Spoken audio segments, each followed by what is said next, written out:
Olá, bom dia. Estamos aqui para continuarmos nossas conversas sobre linguagem escrita e esse momento que vivemos. Hoje a gente tem uma série que se chama Em Busca da Live Perdida. São algumas que eu acabei não conseguindo gravar, enfim, ó, o Ricardo entrou aqui. E aí eu tô aproveitando e refazendo, até porque os papos são sempre bons. O Ricardo Cabaça, dramaturgo e diretor português, que está aqui com a gente para refazer nossa conversa. Sempre com novidades, né? Porque é um artista que não para. Reparei que toda vez eu tô arrumando o cabelo. Todo vídeo começa comigo arrumando o cabelo.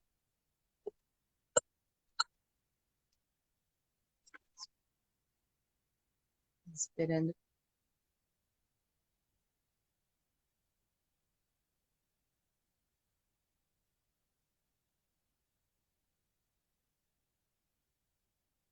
O Ricardo entrar.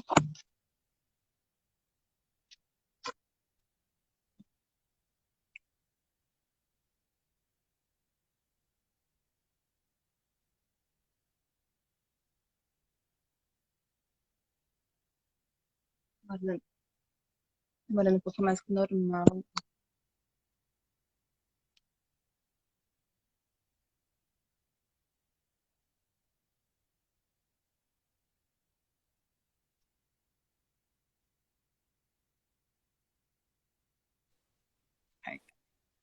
Oi, Ricardo. Olá, Paula, tudo bem? Tudo, e você? Também, muito calor. Muito calor aí? Aqui estão 37 graus. 37 graus. Você tá no Porto? Não, em Lisboa. Lisboa? É, Uau, 37 graus é bastante. está muito insuportável. É um calor muito seco, muito abafado, então é difícil pensar. Acho que a gente vai conseguir nessa horinha dar uma pensada. Eu sou brasileira, mas não gosto de calor, não. Ai, meu Deus, tá caindo. Bom, vamos lá, tentando curar o Covid, o calor, para a gente conseguir conversar e pensar um pouquinho aqui sobre teatro, né? Eu queria começar com o título que você deu, que eu achei super bonito, vou dar uma coladinha aqui, que é a Dramaturgia na Lusofonia, outras formas de intercâmbio e abordagem. Eu vi também que depois do tempo que a gente conversou, você já fez um monte de coisa, né? Os projetos caminharam bastante mesmo aí com a pandemia. Eu queria que você começasse falando um pouco desse título que você deu, né? Essa questão da dramaturgia na lusofonia. O que exatamente é isso? Qual que é a sua experiência com isso?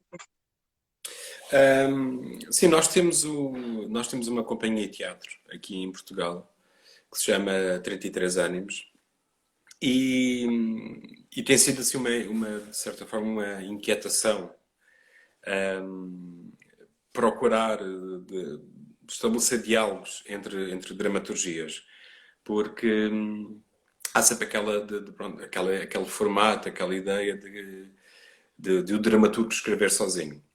Então passou a ser mesmo uma inquietação e um desejo poder ter um diálogo intercontinental Uhum. entre vários dramaturgos de vários países. E recentemente nós lançámos um projeto que se chama Dramaturgia Transatlântica e começou por ser um ciclo de leituras encenadas aqui em Lisboa, na Livraria da Travessa, e fizemos em fevereiro, um pouco antes desta questão da pandemia. E na altura nós também tínhamos estabelecido uma parceria com uma companhia de teatro de São Paulo, que é a Digna, que na mesma semana fizeram os mesmos textos, exatamente o mesmo ciclo, na mesma semana em Lisboa e na mesma semana em São Paulo. Leituras, né, Ricardo? Sim, sim, Leituras. sim. E aí, pronto, e aí acabou por ser só Portugal e Brasil. Três Uhum. dramaturgos de Portugal, três dramaturgos do Brasil. E porque nós continuávamos nesta demanda de encontrar dramaturgos de outros países lusófonos. E o que não tem sido muito fácil, é um Não? facto. Não, não tem Uhum. sido fácil. E pronto, nós, claro, tivemos de interromper o ciclo por causa da Covid. E, E fomos, entretanto, depois disso, fomos desafiados por uma associação artística aqui em Portugal, que é o Coffee Paste, para integrarmos o podcast deles, que se chama Qual é Coffee a Break. associação? Chama-se Coffee Break, o nome A do, associação. do podcast. E então nós passamos a ter mensalmente uma leitura. E fizemos a primeira foi um autor moçambicano, Sérgio Mabombo. A segunda foi um dramaturgo brasileiro, que é o Rui Filho, da Antropositivo. E agora vai sair na próxima segunda-feira dois textos curtos de uma dramaturga cabo-verdiana, que é a Elisa Reis. E tem sido muito desafiante e tem sido assim uma descoberta muito interessante, porque vamos percebendo que dentro desta questão da dramaturgia lusófona, eh, os mundos são muito variados. As inquietações, os propósitos, a estética é radicalmente diferente entre cada país. Embora tenha Só ali. queria desculpa, uma pergunta, porque eu fiquei curiosa. Você falou que estava difícil achar dramaturgos em todos esses países, né, lusófonos. Eu queria saber por quê, qual é a dificuldade? Isso é em todos os países. No Brasil, certamente não, né? Não, Brasil existem centenas de dramaturgos e dramaturgas. É muito fácil. E é muito fácil aliás, às vezes a dificuldade neste projeto Selecionar, né? é conseguir filtrar e escolher quais, porque são muitos e com muita qualidade. A dramaturgia no Brasil é de facto muito boa. A dificuldade prende sobretudo, até agora, o mais complexo é Angola. Angola não estamos a conseguir encontrar, e nós temos amigos lá em Angola e procuramos sempre que venham outros dramaturgos e dramaturgas, mas não estamos a conseguir. Por exemplo, em Cabo Verde, até agora só temos a indicação de uma dramaturga. Moçambique não temos qualquer dramaturga, pelo menos que nós tenhamos conhecimento, claro. Você quer também dramaturgos e dramaturgas, né? É isso que eu tô falando também, homens e mulheres. Sim, sim, sim, claro, claro. Até também pronto para ter uma maior representatividade e diversidade, porque é inegável que a forma, o tema é diferente entre um dramaturgo e uma dramaturga, como é óbvio, não é? Porque cada um tem a sua própria história, a sua própria cultura e isso muda. Então nós queremos muito ter também muitas dramaturgas neste projeto. E pronto, aproveito também, se for o caso, se chegar a outros países lusófonos que enviem textos para nós. Nós queremos muito conhecer mais a dramaturgia lusófona, mas ao mesmo tempo, embora haja uma escassez, e pronto, estavas a perguntar o porquê. Eu acredito que tem a ver com o facto do teatro não ser tão apoiado nesses países. Ou seja, a infraestrutura teatral é muito débil. Por exemplo, em Angola, em Moçambique, também fruto de várias questões, é fruto de guerras civis, não é? O fim do colonialismo, tudo isso, claro, trouxe uma outra preocupação, que foi reerguer países. E no reerguer de um país é mais importante, de facto, poder alimentar as necessidades básicas das pessoas do que propriamente estar a incentivar o teatro. Mas nós também temos esta esperança que este cenário possa ser alterado. Mas tendo em conta a escassez, a qualidade é muito boa. A qualidade dos textos, por exemplo, o primeiro texto que nós lemos, do Sérgio Mabombo, era uma peça muito interessante, porque era um diálogo entre mendigos e, claro, tinha uma clara influência de Beckett. Este último texto que nós vamos ler, da Lisa Reis, há aqui uma questão que é a diversidade, sobretudo na mulher. São duas peças curtas, mas que são bem interessantes, porque respondem a expectativas e, ao mesmo tempo, também procura. Não é só a questão temática, é também a questão da estrutura do texto. Forma, São, né? são muito bem construídas. Então nós temos vários, temos aqui em casa diversos textos para ler, alguns que já selecionamos para edições futuras, mas queremos sempre receber mais. E para nós é muito importante porque sentimos que estamos a fazer um trabalho importante, não só para o presente, mas também para o futuro. Porque tudo o que estamos a fazer também tem a ver com uma questão de memória futura. Podermos ter um conjunto de dramaturgas e dramaturgos num podcast é uma coisa que ficará para sempre, não é? E aí estamos claramente a divulgar a dramaturgia onde talvez ela faça mais sentido, que é neste universo lusófono, que mesmo que tenhamos muitas diferenças, há algumas coisas que nos unem, que é claramente a língua, e então para nós é muito gratificante dar a oportunidade também a esses artistas de poderem ter a sua obra divulgada noutros países, que não só o seu, não é? E muitas vezes no próprio país não conseguem divulgar a obra. É, isso é muito fácil acontecer também. Quando se fala de lusofonia, quer dizer, até uma palavra que a gente pouco, assim, usa pouco, digamos, né? Quando você usou a palavra lusofonia ali, eu falei, que bacana, é bonita a palavra, enfim, tem um sentido aí. E a gente, é pouco usual, na verdade, não sei, em alguns contextos, talvez mais acadêmicos, a gente não, né? E Sim. por trás dessa palavra tem uma ideia, né? Tem um conceito. Queria que você falasse um pouco dessa ideia de lusofonia, que pelo menos aqui para a gente não é tão corrente, e o que você consegue ver dessa ideia, desse conceito aí nesses textos que você tem lido, né? Muito, porque além de você ir fazer essa leitura, você também faz uma pesquisa prévia, você lê, você, enfim, analisa, fica olhando, né, o que o texto tem, a forma, o conteúdo. Acho que faz um trabalho muito bacana e muito aprofundado, né, para poder selecionar esses textos. Eu queria que Uhum. você falasse um pouco dessa ideia de também, o que você encontra desse conceito aí nessas leituras que você faz, ou não encontra, enfim, o que você falaria desse conceito?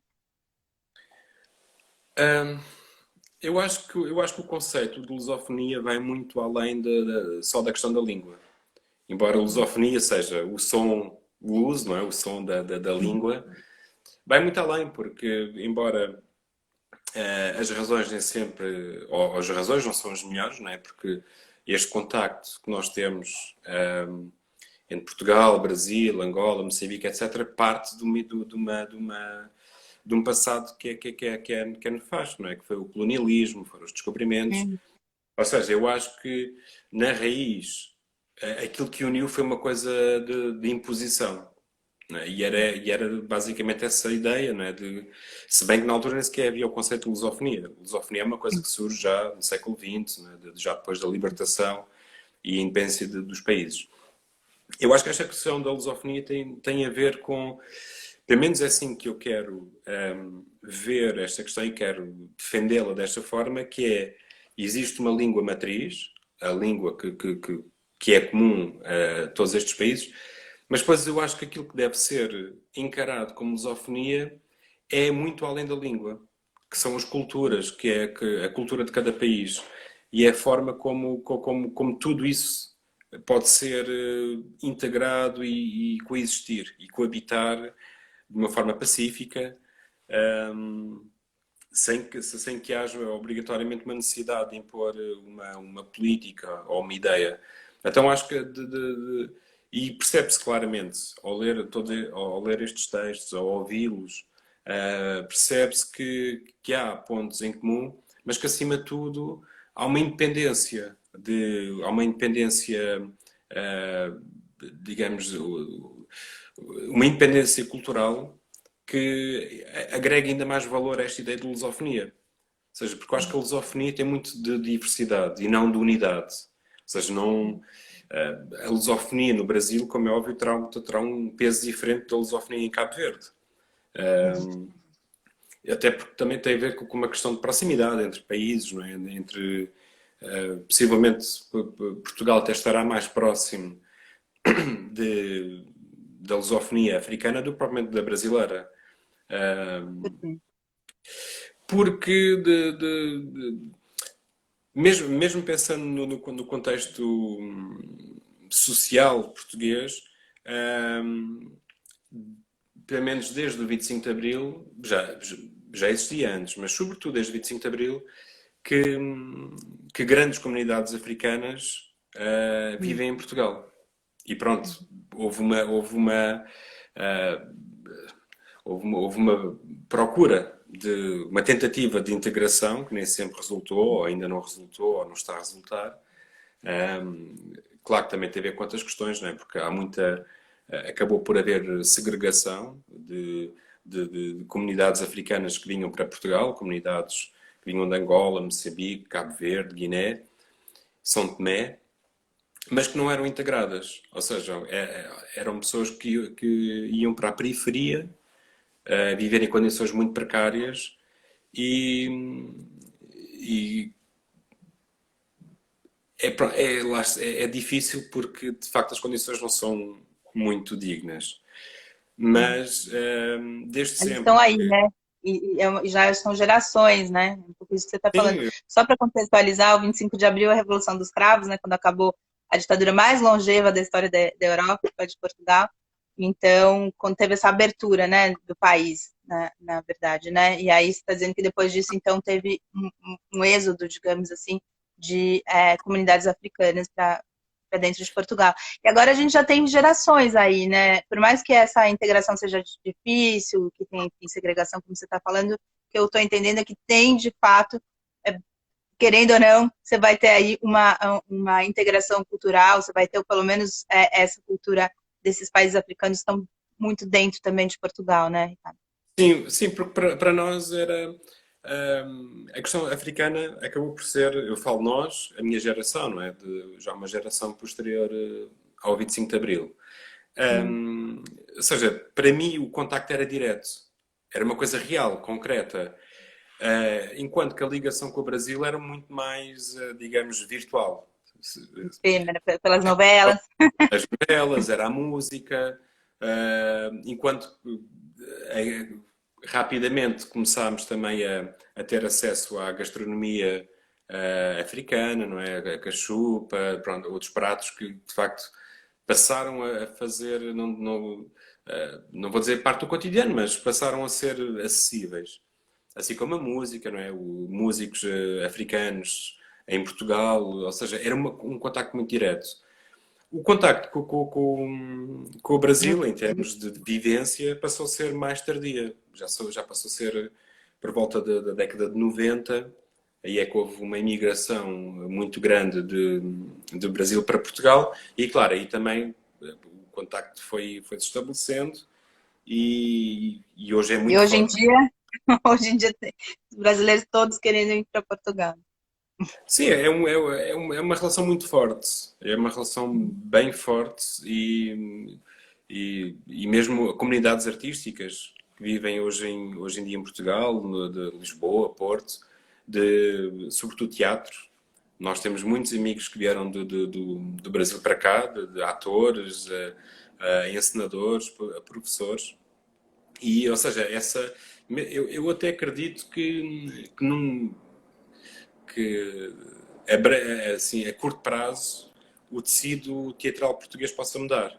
Também fruto dessa convivência e dessa influência que está a disseminar, ou seja, coletivos de teatro brasileiros que neste momento estão a trabalhar em Portugal e que também, ao mesmo tempo, vão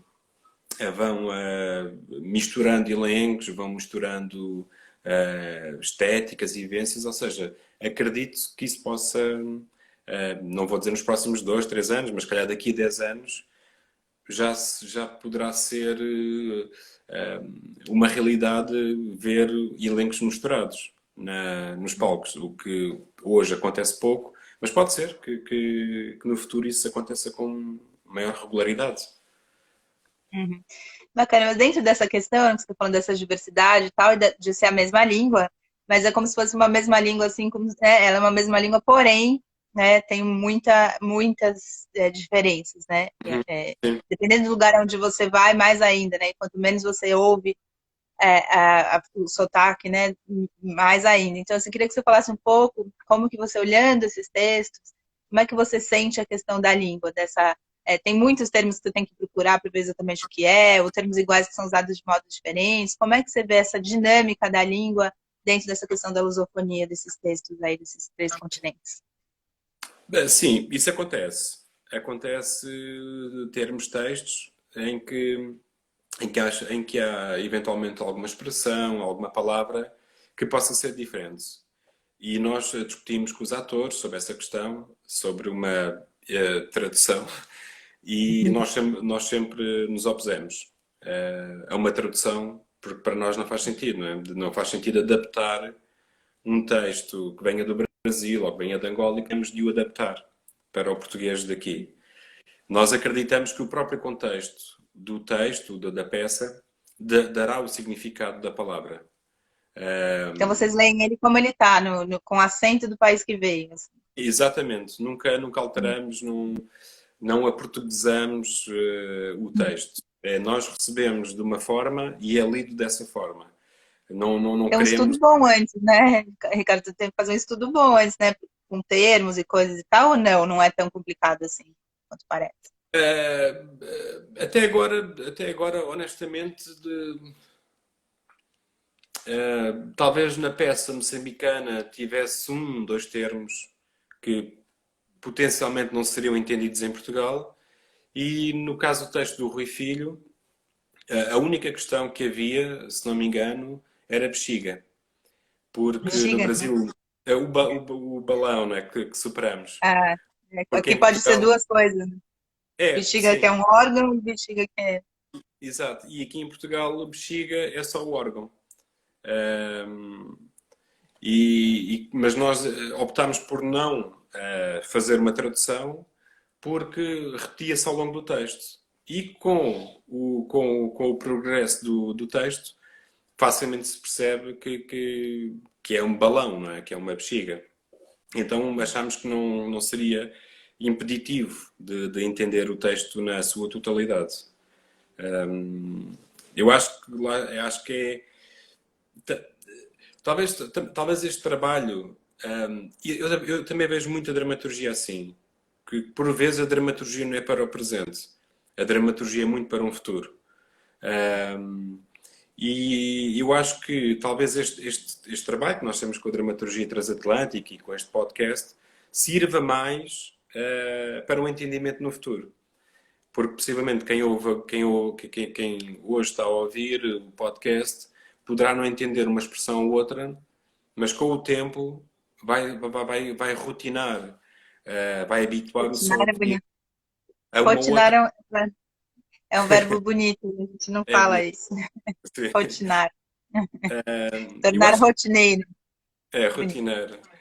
Eu acho que pode ser muito por aí, por criarmos o hábito da diversidade.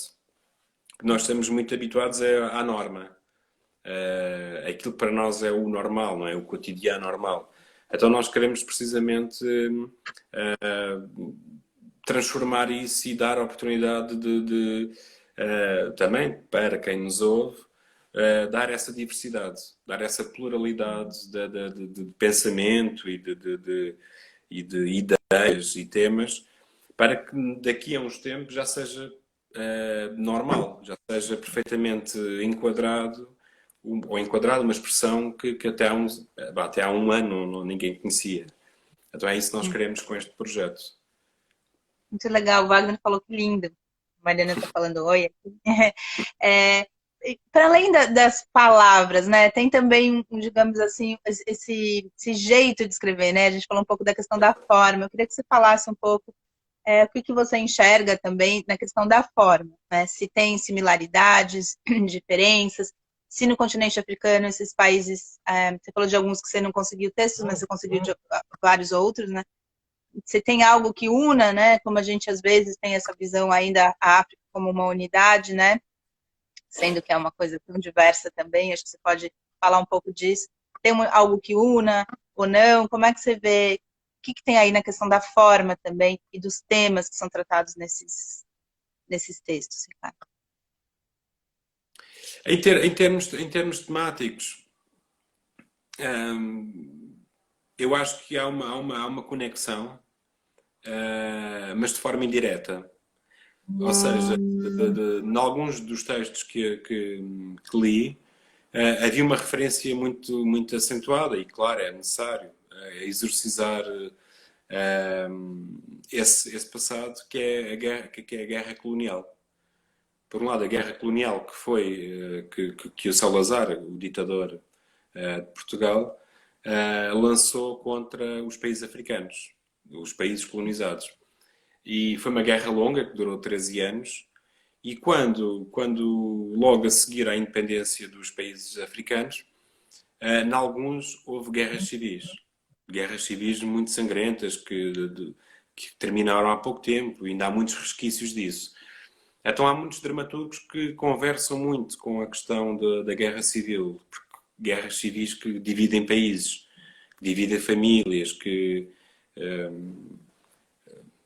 no fundo põem em causa o presente e o futuro de um país.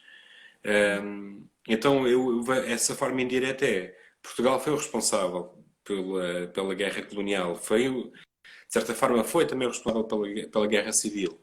Então, para mim é o ponto de contacto neste momento tematicamente entre os dois países, entre Portugal, Angola, Moçambique, etc.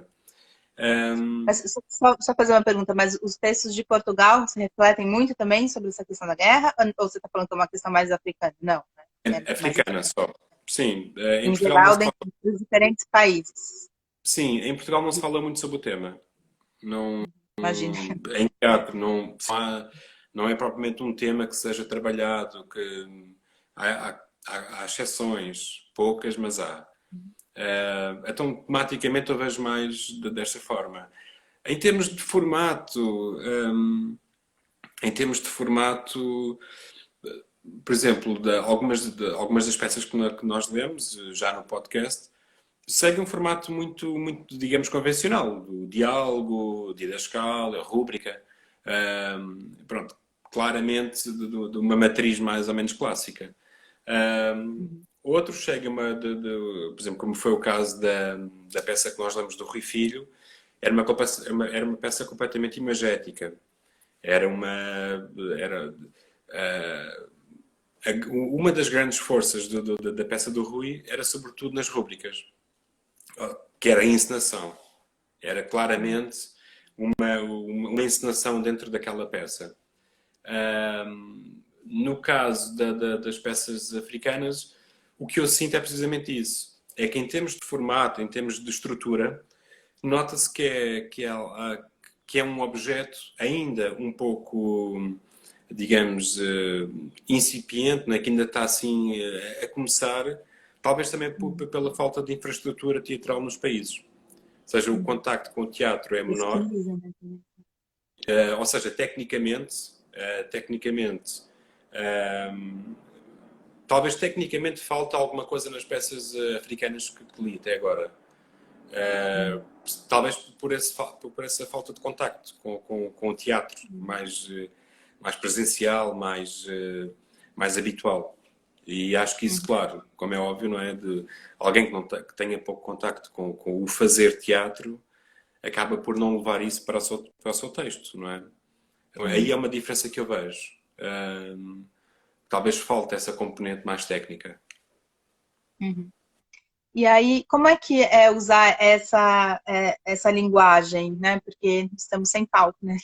Então, como é que da outra vez que você veio, você falou um pouco que vocês estavam também, enfim, ensaiando, fazendo coisas, pensando, e agora você está falando dessa questão do podcast. Tinha um outro projeto também, né, que o Rui Filho também estava, que é aquele de rodar, que é muito bacana, das pessoas fazerem, reescreverem as outras peças. Queria que você falasse desse projeto também, entre Brasil e Portugal, né?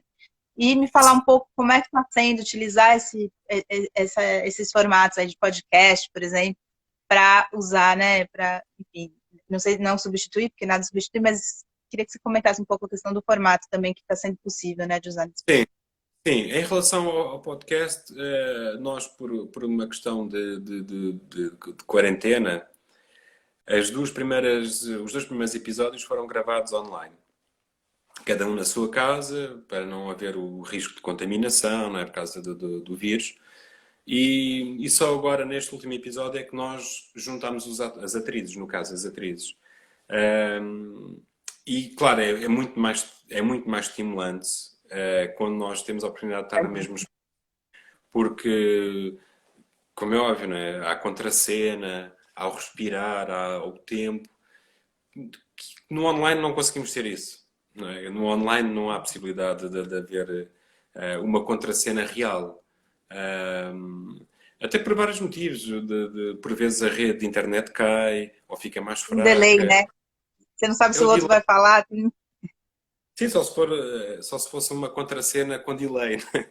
Era muito prolongada.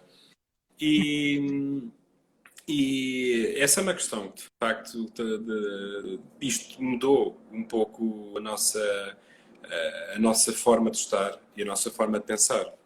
Fomos obrigados a refletir um outro mundo, uma outra forma de estar aqui. O outro projeto de reescrita, que na verdade já está a acontecer, primeiro começou era eu e mais 7 dramaturgos brasileiros, e agora eu também estou a desenvolver esse mesmo projeto em Portugal, com 7 e um brasileiro. Você Uh, gosta de desafios assim, coletivos, né, Ricardo? não, sim, porque eu acho que, por um lado, os dramaturgos, a gênese da dramaturgia é o diálogo, não é? É criar o diálogo para os outros. E durante milénios, não é? Desde a antiguidade grega, que nós ficámos muito nesta questão de escrever para os outros. E então eu comecei numa profunda obsessão e inquietação para procurar o diálogo com o outro. Então foi por isso que eu comecei a desenvolver estes projetos com outros dramaturgos, precisamente para podermos ter um diálogo. Não só o diálogo dentro do próprio texto, mas sobretudo pensar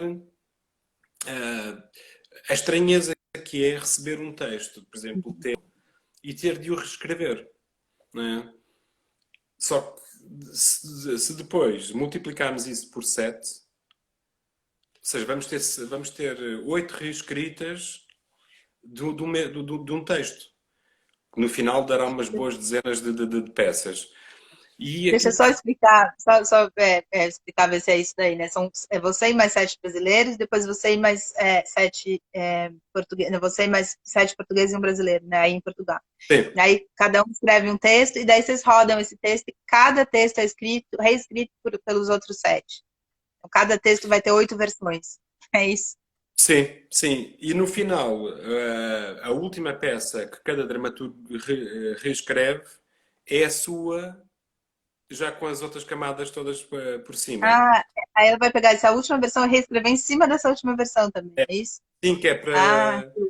No fundo, no fundo é tentar perceber se houve uma continuidade do texto, se houve uma aproximação, se houve um distanciamento, se aquela peça que nós vamos receber no fim já não tem nada a ver com aquela que nós escrevemos em primeiro lugar, não é? Ou seja, isto tudo é uhum. uma questão também que para mim serve para nos colocar no lugar incómodo da questão da autoria, da autenticidade, não é? No fundo é mesmo isto, é colocar-nos em risco e pensar o que é isto, não é? O que por exemplo, a influência, a angústia da influência, não é? É saber até que ponto é que eu me deixo levar pela influência do outro. Isso para mim é muito importante. E depois há outra questão que para mim é incrível, que é que cada um de nós tem de se adaptar à linguagem do outro. E são linguagens muito diversas. Sabe, nós fazemos a troca de textos uma vez por mês, mais ou menos. Ou seja, e cada peça que nós recebemos é sempre muito diferente da outra. Pela linguagem, pela estrutura. E então, por vezes, há umas que nos identificamos claramente, e muito, é um prazer reescrever, outras é muito difícil porque há Não um tem nada a ver com obstáculo. você. Sim, mas aí o desafio é, eu tenho que me desafiar a reescrever textos com os quais, não quer dizer que não me identifique artisticamente, mas seria talvez eu jamais escreveria algo assim. Então aqui há uma constante reinvenção dentro deste projeto. É sobretudo essa procura por uma reinvenção, por uma coisa. E também, Você, também só. desculpa, você ia É, falar que a sim, sim, Celine diz. Chicau entrou, falou oi, que ela tá aqui, aí a Daniela Rosado pôs um coraçãozinho, aí elas falaram entre elas, oi, tudo bem? A Mariana falou que da hora esse projeto, estão conversando aqui, que eu acho isso a coisa mais legal que tem quando as pessoas conversam aqui também. É, você já chegou, a ideia desse projeto não é exatamente apresentar, é fazer um exercício entre dramaturgos né, enfim, entre Portugal e Brasil, um exercício de, como você falou, de linguagem. Qual que é o intuito exato do projeto? Se é que tem um definido, e se já chegou ao fim, você já teve que reescrever sua peça ao final? Você já teve essa Não, ainda experiência? não. Que pé Ainda que não tá consegui. aí? Não chegámos ao fim. Quer dizer, um propósito, uma das projetos como a apresentação pública, em que os dramaturgos escreveriam em direto perante o público, num formato a pensar, claro, mas ou seja, em primeiro lugar era colocar o dramaturgo em diálogo com os outros dramaturgos e no final é quase transformar o dramaturgo num ator. É, Em direto que você está falando é ao vivo pela rede, é isso? não, não, numa Não. sala de espetáculos, Ah, num palco. quando der, né? Sim, sim, quase fazer quase que uma instalação. O dramaturgo na instalação. Um, esse é um dos objetivos. Também seria muito interessante, por exemplo, conseguir publicar e ter uma edição crítica em que fosse, digamos, analisado ponto por ponto o desenvolver de cada texto, alinhá-los de uma certa forma que fosse aliciante para o leitor ver, ok, e que tivesse eventualmente uma leitura aleatória, que não seguisse uma ordem. Mas tudo são coisas que ainda estamos aqui a pensar e ver como é que podemos desenvolver. Só para dizer, por exemplo, este projeto também vai ser feito na Galiza. Ah, Para o ano eu vou fazer dois dramaturgos portugueses e três galegos. Três dramaturgos da Galiza. E vai ser apresentado num festival internacional. E pronto, e aqui já, embora o galego e o português sejam muito semelhantes, eu consigo porque vem entender aqui. porque pronto, vem do galeco ao português, não é? Que era uma língua comum, e então nós entendemos perfeitamente. Mas vai ser um outro desafio que é a língua já não é exatamente a mesma. E então vai ser muito bem desafiante e também esse sim, esse já está agendado e vai terminar com uma apresentação pública. Esse já está tudo definido o que é que vai acontecer. E qual que é o nome do projeto? Ainda não tenho. Mas esse com o Brasil tem. Ainda não tenho. Não tem. Ainda, Vocês por estão enquanto, fazendo e aí. é porque, sabes que para mim, Paula, uma das coisas mais complexas é encontrar títulos. Sei, bem difícil. Eu tenho uma extrema dificuldade em conseguir encontrar o título.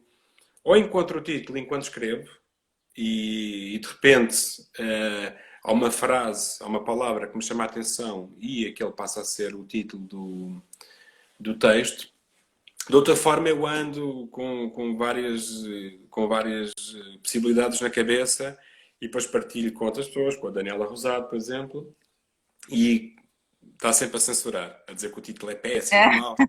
E então eu tenho sempre essa dificuldade, e como já é uma dificuldade histórica em mim, é uma coisa que eu acho que se vai agravando com o tempo. Mas eu acredito que na hora certa o título Vai deste aparecer. no Eu caso, queria. diz. Não, pode falar. Pronto, já Esse agora, delay. se puder sair também deste tema e entrar num outro, só para dizer que também, pronto, é interessante também que possa ser acompanhado no Brasil. Ah, O Rui Filho tem um novo projeto que se chama Incertitude.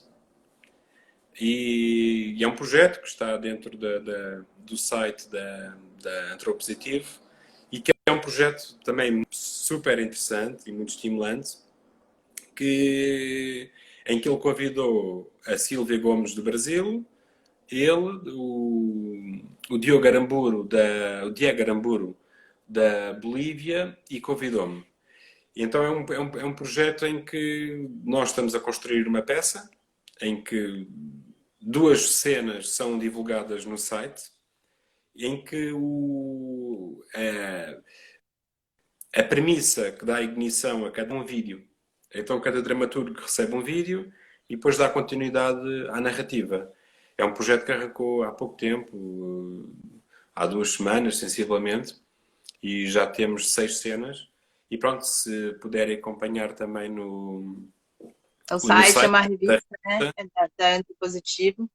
sim, que se chama Incertitude, o projeto. E Mas aí é. você recebe um vídeo, aí você escreve uma cena, é isso? E a cena é colocada lá, escrita, a partir do vídeo. E Sim, aí vai ou rodando também. seja, não, neste caso não. Neste caso não. É cada dramaturgo, numa cronologia que já está definida, recebe o vídeo e depois vai reescrever, vai escrever a partir desse vídeo, dando continuidade à cena anterior. Ou seja, aqui Ah, é um... aqui há um fio condutor. Não sabemos qual é. O fio condutor ainda é uma incógnita. Mas a verdade é que cada dramaturgo vai, no seu texto, vai lançando, vai lançando elementos que o dramaturgo seguinte pode pegar, pode potenciar, pode explorar de uma outra forma. E aqui também tem esse lado imprevisível, tal como o da reescrita, que é não saber exatamente o ponto em que vamos parar, não saber exatamente qual vai ser o desenvolvimento do texto. Ou seja, é uma coisa nova, tanto para nós, como para quem acompanha, para o leitor. Porque não há nada previamente combinado, não há nada. E é tudo escrito assim num tempo quase recorde. O que é desafiante, não é? Porque de repente nós temos de. Sabe, quando tu sabes que tens 2 meses para escrever um texto, tu tens muito tempo a relaxar, e ok, eu vou pensando. Agora, quando sabes que recebes um mote e daí a um dia e meio tens que entregar o texto, De então. mesmo. Aí você tem o ataque do coração e pronto. Ou seja, mas ao mesmo tempo acabas por conviver de quase uma forma compulsiva com a ideia. Assim que recebes, começas a pensar claramente e de uma forma lá está, obsessiva mesmo, não é? Que é o coabitar com uma ideia. E aqui, claro, por exemplo, eu recebi o vídeo ontem e estou desde esse momento a pensar Dorme, no vídeo. sonha, né? Eu Sim, sim. sonho ajuda também. Eu queria que você falasse um pouco, Ricardo, sobre isso que a gente está ouvindo aqui de você, que tem essa questão do exercício, né? Esse exercício criativo da escrita que vem, né, de diversos disparadores, né, externos com outras pessoas. As pessoas te chamam, você chama, você vai criando com vários, com outros continentes, países, né, a mesma língua, outro sotaque. O que tem aí nessa inquietação artística? O que te traz, né? Onde que isso mora aí? Essa questão dessa inquietação para esse exercício da escrita. Né? Você também se obriga a ler, né? Conhecer outras vozes. O que pulsa aí? Por que a dramaturgia, você acha que a dramaturgia é a linguagem por excelência dessa questão aí do exercício, da alteridade, do outro? Por que você está envolvido em tantos projetos assim que te forçam, digamos, né? Tanto a escrever como a ouvir outras vozes? Sim, eu para mim uma questão muito essencial enquanto dramaturgo e enquanto encenador é, é o conhecimento. E para mim é essencial, é vital ler. Eu leio muito teatro. Durante anos e anos só li teatro. Agora Sabe que que isso é estou raro, né?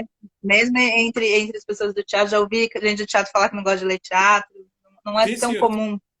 é verdade. E agora é que estou a procurar voltar ao romance, aos contos, também para conseguir desformatar o pensamento. Mas para mim, essa questão do conhecer aquilo que foi feito antes de mim e o que está a ser feito ao meu lado é essencial. Para mim não vou dizer que é quase impossível, para mim seria impossível estar a escrever teatro sem saber o que está a ser feito, sem saber o que foi feito anteriormente. Porque já trata-se de uma paixão de conhecer teatro, cada vez mais, e poder conhecer peças de outras latitudes, para mim é um privilégio que eu tenho. Não sinto como dever, sinto como um privilégio conhecer outros textos, outras linguagens, outros pensamentos. E por outro lado, é sentir que há. É como. Sei lá, é quase como a figura do dramaturgo é uma figura muito encerrada em si mesmo. Ou seja, o dramaturgo é aquele que escreve, ou escreve para uma companhia, então simplesmente escreve e no futuro alguém trabalhará esse texto. E, claro, com a questão da escrita de cena, isso mudou o paradigma, né? Já é uma escrita em parceria, em contacto direto. Mas nós temos esse peso, não é? Que é trabalhar sozinhos. Escrevemos antes e depois o texto está na mão de outros. E então acho que os atores trabalham entre si, os atores partilham vivências, partilham experiências, partilham com o diretor trabalha com o desenhador de luz. Ou seja, o dramaturgo está sempre numa retaguarda muito isolada. E foi precisamente para conseguir. Mesmo quando ele tá lá, não tem um pouco isso, tá? Mesmo quando o dramaturgo está ali no ensaio, né? Fica meio num lugar, não sabe muito onde ele fica, nem onde ele senta, né? Claro, claro, até porque numa sala de ensaio, à partida, a voz de liderança será de outra pessoa que não do dramaturgo. Não é? O dramaturgo será um observador, mas não pode querer substituir o lugar de quem está a dirigir o espetáculo. E então, dentro dessa inquietação, eu procurei e procuro cada vez mais trabalhar com as outras pessoas. Porque eu acho que nós falamos muito de comunidade teatral, mas a comunidade só faz de facto sentido se ela for uma comunidade. Porque enquanto outras pessoas preferem sentar-se numa mesa de um bar com os amigos, não é? Numa roda de amigos, eu também gosto de o fazer. Gostava, né? Quando dá. Mas neste momento a minha roda teatral é precisamente esta, é ter a oportunidade e ter estes desafios de ser convidado ou de convidar para projetos que sejam estimulantes e que nos façam de desafiar e que não nos façam sentir medo. Medo de errar, medo de quase pôr em causa, não é? Aquilo que nós somos. Porque há sempre aquele risco ou aquele temor de mas será que eu vou conseguir fazer? Será que alguém vai ser melhor que eu? Isso não importa. O que importa mesmo é que conseguimos ter este diálogo e aprofundar e sentirmos que fizemos parte de alguma coisa grandiosa. E, sobretudo, algo que possa alimentar o teatro para o futuro. Lá está, eu não gosto muito de... até porque também, na verdade, o teatro é um trabalho de grupo. Não é um trabalho isolado. Eu aprendi muito isso, a trabalhar com os atores, a trabalhar com os músicos, com os desenhadores de luzes. Aprendi muito isso, porque tudo isto é um trabalho de coletivo. E então, por que não fazê-lo com dramaturgos? Que foi assim o meu grande desafio. Foi, então vou começar a trabalhar também com dramaturgos e ver a forma como nos vamos adaptando ao outro. E claro que cada projeto tem a sua particularidade, tem nuns são superadas as expectativas, noutros não, mas isso tudo faz parte de um exercício, faz parte de um estímulo mental que serve apenas para, para contribuirmos para uma dramaturgia mais forte, mais presente. Porque eu acho que a dramaturgia não devia ser concorrência. A dramaturgia devia ser precisamente uma coisa de comunitária, de um diálogo, de facto, aquela coisa que se fala não é? Quase. Ser Já um todo diálogo mundo. entre fés. Fé cênica. É, e aí, Ricardo, quer dizer, dentro dessa perspectiva, assim, né, você falou várias vezes aqui dessa questão do futuro, né? Dos podcasts, das coisas ficarem para o futuro, da gente estar fazendo, né? Você está fazendo esses projetos todos, o que isso vai dar lá? Como é que você vê essa questão? Acho que Portugal está um pouquinho diferente, mas outro dia eu falei com um amigo que falou que tem lugares que já estão fechando de novo. Como é que está essa perspectiva desse futuro aí que você falou algumas vezes aqui para o teatro aí? E como é que vocês estão lidando com isso, né? Como é que está essa questão prática para vocês com o teatro? Por um lado, é não parar. É pensar que o futuro de facto vai acontecer. Porque só podemos pensar assim. Porque se nós pensarmos, mas talvez o teatro vai fechar. Se pensamos assim, não vamos nunca avançar. Então, nós estamos envolvidos, nós, a nossa companhia, 33 Ânimos e eu, nestes projetos, com o mesmo pensamento antes da pandemia. Ou seja, eu acredito muito que todos estes projetos vão ter o seu fim. Se por algum motivo tiverem de ser adiados, nós tivemos pelo menos 3, 4 projetos que foram cancelados por causa da pandemia. Mas não podemos pensar nisso com uma grande amargura, porque há coisas que neste momento são muito mais importantes do que o teatro. A saúde pública, o bem-estar de todos é bem mais Vida, né? importante. Então não penso muito nessa questão de continuo a trabalhar com a mesma dedicação e com o mesmo afinco, se o projeto for daqui a uma semana ou se for daqui a um ano e meio. Porque eu tenho muita esperança que as coisas melhorem gradualmente. E aqui, respondendo à questão, de facto houve numa primeira fase correu tudo muito bem. E Portugal era tido como um exemplo. Chegaram a dizer que Portugal era a Suécia da Europa, porque a quarentena A estava a Suécia correr da muito. Europa é boa, né? A Suécia da Europa. Sim, porque o número de casos era muito baixo, o número de mortes era muito baixo. Claro, quando acaba a quarentena, os números começaram a subir. E, claro, ainda não foi retomada sequer uma tentativa de normalidade. Por exemplo, há muitos teatros que ainda estão fechados, que nem sequer, ou que ainda não reabriram. Há outros que não vão conseguir aguentar este tempo em que estiveram fechados e possivelmente nunca mais vão abrir portas.